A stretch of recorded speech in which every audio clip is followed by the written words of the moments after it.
Warning, spoilers for AXE, X-Men #1. Surprisingly enough, Wolverine would make a perfect therapist, because he knows something about mental health that the rest of the X-Men do not.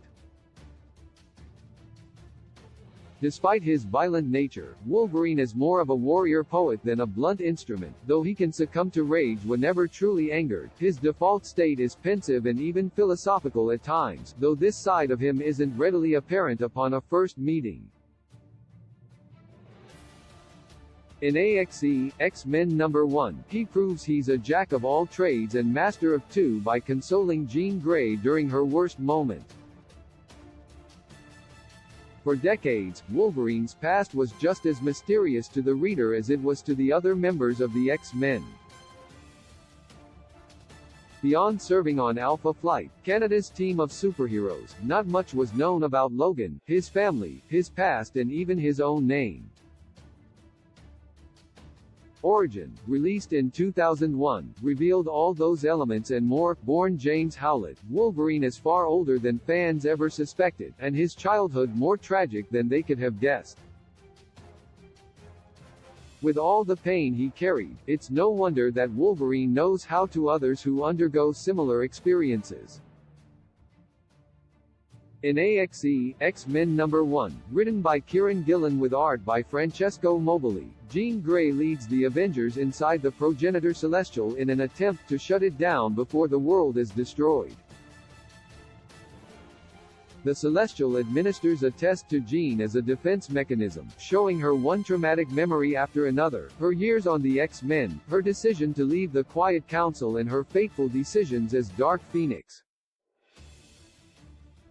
Jean fails her test, Iron Man is angry and Jean is despondent. "Whatever I do, it's never enough," she says, to which Wolverine replies, "A god who fails you and passes me ain't no god at all." Red. "It's wrong about you, and you're wrong about you if you listen to a damn word it says." Wolverine knows admitting weakness is a strength. Wolverine appears stubborn and headstrong at first glance, but he actually knows one of the first rules of maintaining one's mental health, admitting weakness and understanding one's limits. He also understands when to listen to others and when not to, and he clearly demonstrates this when advising Jean not to listen to the Celestial. The progenitor is clearly forcing Jean to relive traumatic Dark Phoenix memories, and Wolverine reminds her that she is a far greater hero than he will ever be. Wolverine's story in Japan clearly influenced this moment with Jean, and his introspection wins the day. The Celestial is not just a god, but Jean's own subconscious that blames herself for all the difficult moments in her life, even the ones over which she had no control. Wolverine has many skills, but he has always been one of the best teachers the X-Men have to offer, because he teaches his students to control their minds as well as their powers.